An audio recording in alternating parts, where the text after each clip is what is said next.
दुआ की माँ रोती चीखती नजर आ रही है और कहती है कि तुमने मेरे लाड प्यार का ये नतीजा दिया। मुझे बेहद अफसोस है तुम्हारे ऊपर। मैं कभी तुम्हें इस चीज़ के लिए माफ़ नहीं करूँगी। तुम्हारा बाप सही कहता था कि इस दुआ को ढील मत दो, लेकिन मैंने तुम्हारे ऊपर यकीन किया और हर मुश्किल वक्त में तुम्हारे साथ रही। मुझे तो यकीन ही नहीं था कि तुम इतना घिनौना मजाक हमारे साथ कर जाओगी, हमारी खुशियों के साथ इस तरह से तुम कर जाओगी कि मुझे समझ ही नहीं आई। तुम नहीं जानती कि तुम्हारे एक कदम ने तुम्हारी बहनों की ज़िंदगी तबाह करके रख दी है। अगर तुम्हें इस चीज़ का एहसास हो जाता तो तुम ऐसा कभी भी ना करती।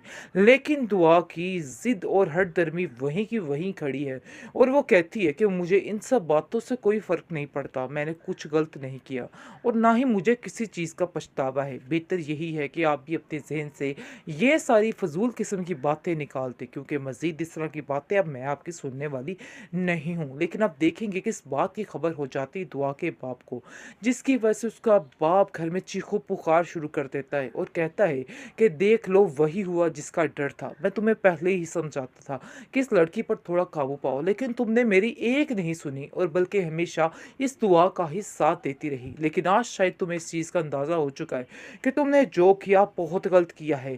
काश तुम्हें ये अंदाज़ा पहले हो जाता तो ऐसा कभी भी ना होता।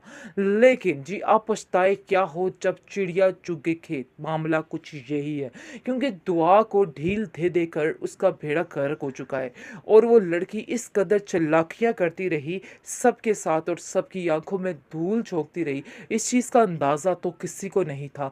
बहरहाल अब में भी अभी पता चला है कि ये लड़की क्या कर रही है और क्या नहीं कर रही। बुरी सोहबत ने इसका बेड़ा गर्क करके रख दिया है और वो उन्हीं नक्शे कदम पर चल रही है जिस पर इसकी दोस्त चला रही थी इसको, और खुद भी चल रही थी। खैर, आप देखेंगे कि ये लड़की भी कुछ कम नहीं है। इस चीज़ का अंदाज़ा तो उसको आगे जाके होने वाला है। फिलहाल तो इसको दुनिया बड़ी हसीन नज़र आ रही है आगे वाली, और बहुत खूबसूरत समझ रही है अगली दुनिया को, लेकिन ये नहीं जानती कि असल हकीकत क्या है और उसके साथ क्या को होने मैंने पहले वाला। ही कहा था, आप चाहें तो अभी सब कुछ रुक सकता है, लेकिन आपने मेरी एक नहीं सुनी।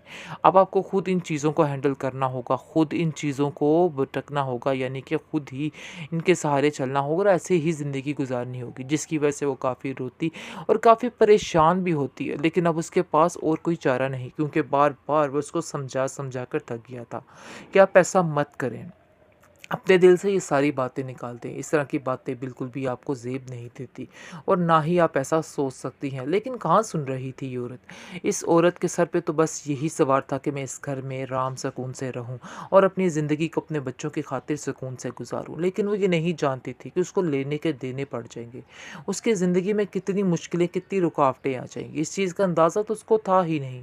इसलिए तो वो बेचारी अपने बच्चों की खातिर बड़ी खुशी से इस रिश्ते को कबूल कर रही थी। खैर, अब देखेंगे कि फ़िलहाल काफ़ी ज़्यादा परेशान है वो खुद भी, क्योंकि उसको समझ ही नहीं आ पा रही कि आखिर ये इंसान ठीक हो भी सकता है कि नहीं।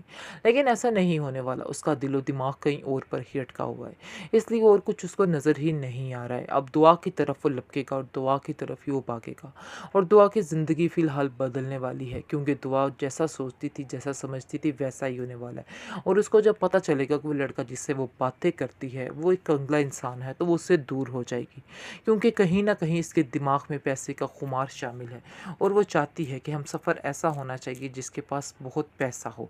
पैसे की नीयत से वो सब कुछ कर रही है, जिसकी वजह से आप देखेंगे कि वो सिर्फ़ और सिर्फ़ नौशेरवान को ही चुनेगी और कहेगी कि मैं उसी से ही शादी करूँगी, ये मेरा आखिरी फ़ैसला है और मैं ऐसा करके रहूँगी।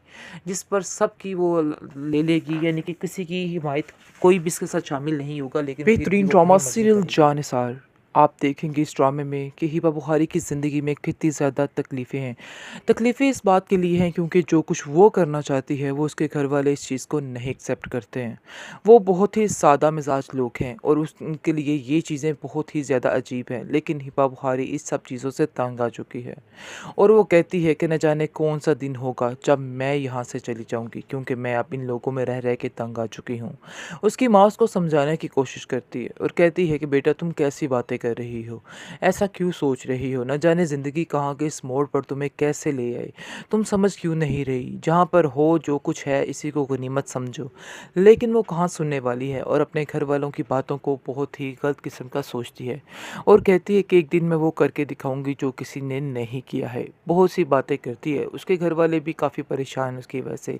उसकी ज़िद और हठधर्मी की वजह से भी काफ़ी ज़्यादा मुश्किलात का सामना उनको करना पड़ता है। उसका बाप हर वक़्त इस बात के लिए परेशान रहता है और कहता है घर वालों से कि इसको समझाया जाए। ऐसा ना हो कि कल को मज़ीद कोई इतनी ज़्यादा आप लोगों के लिए टेंशन खड़ी हो जाए।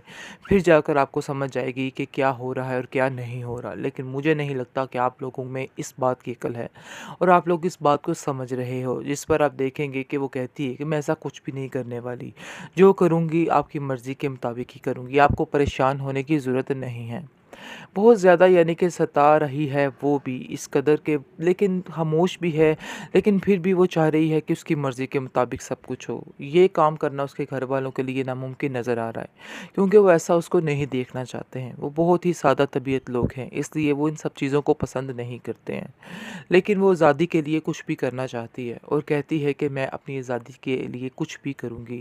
यानी कि मैं इस तरह की ज़िंदगी नहीं जीना चाहती और अपनी ज़िंदगी को ख्वाबो-ख़याल इस तरह से होने लग जाते हैं उसके कि बस उसके दिमाग में कोई शहज़ादा टाइप लड़का ही आ रहा है बार-बार और बार-बार उसको यही समझ आ रही है और वो आता है दानिश के रूप में और इसलिए आप देखेंगे कि वो बहुत ज़्यादा हैरान होती है उसको देख के। पहले तो उसकी किसी बात का यकीन नहीं करती है और बातों-बातों में इसको कह देती है कि मैं ऐसे लोगों से दोस्ती नहीं करती और ना ही मैं पसंद करती हूँ। लेकिन आप देखेंगे कि आहिस्ता-आहिस्ता वही जो है बात वो अटल होती जाएगी और सारे मामले जो हैं सुलझते जाएँगे। लेकिन वो समझ रही है कि शायद जो पुरानी ज़िंदगी इसने खोई है, वो ज़िंदगी इसके लिए बहुत ही फ़ज़ूल किस्म की ज़िंदगी थी और उसका नाम भी लेना गवारा नहीं समझती है। लेकिन आने वाली ज़िंदगी को वो बहुत ही बेहतरीन ज़िंदगी तस्वर कर रही है।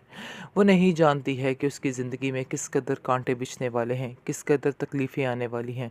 वो अपनी ज़िंदगी में खुश रहना चाहती है और चाहती है कि बस अपने माज़ी को मुड़ के भी ना देखे। यही दानिश उसको समझाने की कोशिश कर रहा है और उसको कहता है कि तुम अपने माज़ी को मुड़ के भी मत देखना, तुम्हें सारी खुशियाँ मिलेंगी, सब कुछ मिलेगा।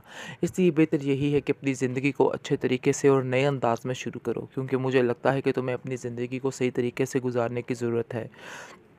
मुझे समझ नहीं आ रही कि तुम जैसी लड़की को इस कदर जुल्म के साथ क्यों रखा जा रहा था।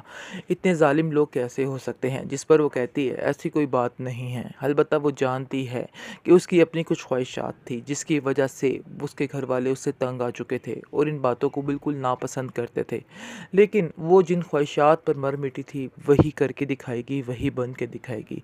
इस बात की समझ अभी नहीं आ रही उसको और वो समझ रही है कि मसले बड़े ही ठीक जा रहे हैं और जैसे ही दानिश उसको मिल गया है तो समझो उसको सब कुछ मिल गया है। इस बात ने उसको बिल्कुल बिगाड़ के रख दिया है और उसका दिमाग जो है ख़राब करके रख दिया है।